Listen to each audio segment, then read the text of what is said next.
Dito tayo. Ito, pinag-iinitan. Sabi ni BBM, contractors dapat managot sa flood control projects, kakasuhan at iba blacklist. Sana, 'di ba? Sana. Eh kaya lang, tungkol sa balitang 'to, may sumablay eh, si Ping Lacson. 'Di ba sabi ni Ping Lacson, nung nakaraan ay meron siyang tinawag niyang kontraktor. Meron daw 67 na mga kongresista, kontraktor din ng mga sariling proyekto. Yan ang sabi ni Ping Lacson. So, kilala natin si Ping Lacson, investigador, nanguhuli, fiscalizer. So, we are waiting for the names. Kasi you can, hindi mo sasabihin, yung krimen na yan, gawain ng 67. Hindi, paano natin may mapapaimbestigahan kung hindi natin kilala? So, inaasahan natin, through his privilege speech, sa Senado napapangalanan. Kaya lang, sumablay sa pagbiglang pagbida-bida ni Ping, ay eto yung nangyari. Mga kapatid, tandaan niyo 'to, 17 seconds lang 'to. Anuhin niyo yung mga pandinig ninyo. Yung kagalingan ni Ping Lacson, nalusaw. Wala po akong list ng congressmen na contractors. Meron lang akong numero. Kasi nanggaling din sa congressman yung 67 and counting. But I didn't ask for a list, so I don't have a list. I just want it clarified, Mr. President. Okay, thank you. Yun lang. Nagbida ka, hindi pala first-hand information yung hawak mo. Wala ka palang pangalan. Numero lang. So ngayon, nabitin ng taong bayan. Pinaasa mo lang yung taong bayan sa ginawa mo. Ngayon, ito na lang. Pampalubag-loob na lang para kay Ping Lacson. Kasi malam ko maraming naniniwala sa inyo kay Ping Lacson. Sabihin mo na lang kung sino yung congressman na nagsabi sa'yo na pinaniwalaan mo. Na meron nga 67, siguro naman yung congressman na yon alam kung sino-sino yung 67 na yon.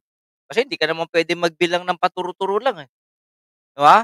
Hindi mo naman pwedeng imbestigahan na siya. Hindi naman pwedeng ganun. Kailangan pangalanan mo para merong pagtuunan yung investigasyon at para mapatunayan ng taong bayan.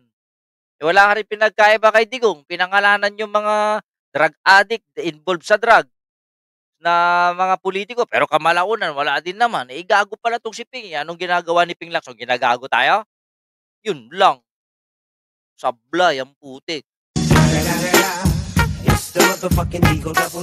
Tigas-tigas. Meron alam kong ganyan, mga kontrata, sila na yung Michael Pakas, sa kanila yung project, sila pa yung gumagawa.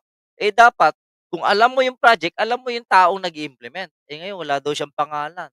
Ay, tanga, bobo. Binoto ko pa naman. Binoto ko ba? Alam ko si Tito Soto binoto eh. Hindi. Diba? Yung tatlo, tapos apat lang ng binoto. 5. Diba ko, binoto ko to, pero bobo. Bad trip ako rito. Diba? Ewan ko sa inyo kung paano yan umiwas na. Ito, wala daw siyang pangalan. Congressmen na contractors. Meron lang akong numero.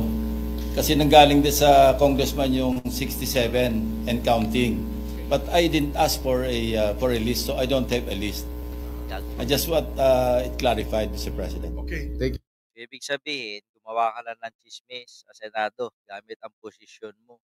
Yun lang. Mr. Senator. Kahiya naman. Dali lang, ano to?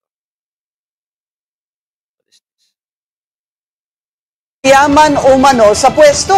Nabanggit ng Senador. Ito yung kaugnay pa rin dito, yung pagkakatanggal ng isang DPWH secretary. Di umano Si Yusek Roberto Bernardo na siya umanong inalis ng kapatid niyang si PBBM.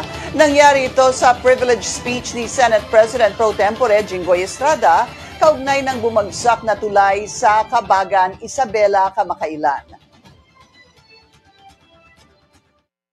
Ang balita ko, may isang Yusek Bernardo na tinanggal sa pwesto. Kasama ba siya dito sa Kabagan Bridge? Sa pagkakalam ko po, hindi po siya kasama dito sa Kabagan Santa Maria Bridge. Dahil hindi naman po lumitaw sa aming parang yung pag-imbestiga. timing siya yung pinarusahan. Si Bernardo ang Undersecretary for Regional Operations ng DPWH na sumasaklaw sa Parang yung mga natatanggal ngayon, parang ano lang, parang pakitang gilas na lang para iiwas yung secretary ng DPWH nung panahon na yun. It's the motherfucking Eagle Double G. Yung ganyang balitang yan, ano pa ba? Okay. Ito pa, isa pa to. Ika 99 na ako. Thank you po. Ito,